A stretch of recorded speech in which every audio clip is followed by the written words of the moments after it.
There are 3 books in the Bible known as the wisdom literature: Proverbs, Ecclesiastes, and Job. The first, Proverbs, showed us that God is wise and just. Yeah, we learned that God has ordered the world so that it's fair. The righteous are rewarded, the wicked are punished. In other words, you get what you deserve. But then we meet Ecclesiastes, who observes, people don't always get what they deserve. He said the world isn't always fair, that life is unpredictable and hard to comprehend, just like smoke. And this makes you wonder, okay, well, is God wise and just? Exactly. And so it's that question that is being explored in the final book of wisdom, Job. All right, let's dive in. So Job begins with a strange story that takes place up in the heavens, which are described something like a heavenly command center. So God is there with these angelic creatures called the sons of God, and they're all there reporting for duty. And God points out this guy Job, his servant, showing how righteous and good he is. And then one of these angelic creatures approaches. He's referred to in Hebrew as the Satan.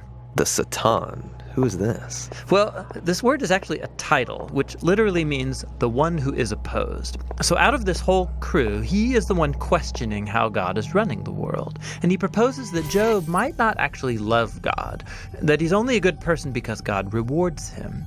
If God were to take away all of the good things he gave to Job, then we would see his true colors. So he thinks Job is just working the system? That's exactly right. Maybe he's obeying just to get what he wants. So God agrees to this experiment and allows the Satan to inflict suffering on Job.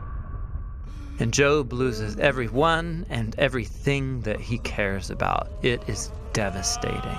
And remember, he deserves none of this. God himself said so. The remarkable thing is that in the midst of all this suffering, Job still praises God. At least for chapters 1 and 2.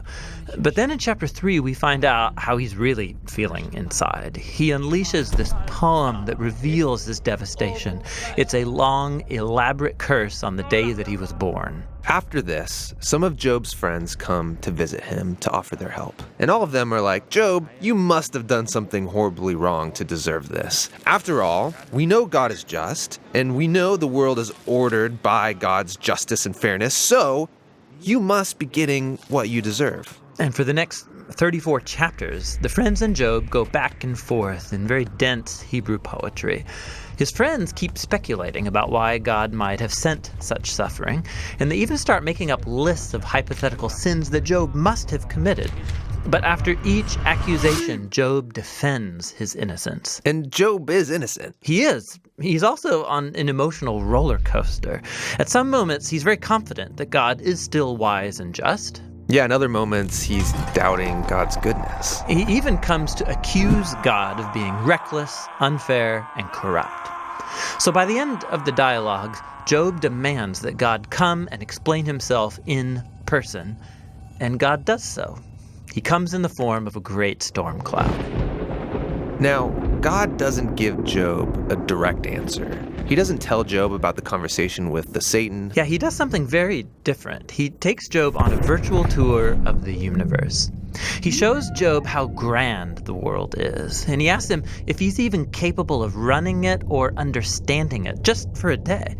He shows Job how much detail there is in the world, things that we might see every day, but really don't understand at all.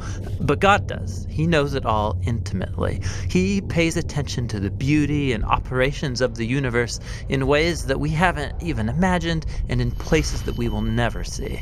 Then to conclude, God shows Job 2 wondrous beasts and brags about how great they are. Yeah, they are dangerous. I mean, they would kill you without even thinking about it. And God says they're not evil. They're actually a part of his good world.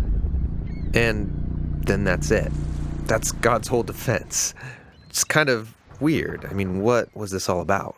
It seems to be this. From Job's point of view, it looks like God is not just. But God's perspective is infinitely bigger. He's dynamically interacting with a whole universe of complexity when he makes decisions. And this is what God calls his wisdom. So Job asking God to defend himself is actually kind of absurd. He couldn't comprehend this kind of complexity even if he wanted to. So where does this leave us? Well, it leaves Job in a place of humility. He never learned why he suffered, and yet he's able to live in peace and in the fear of the Lord.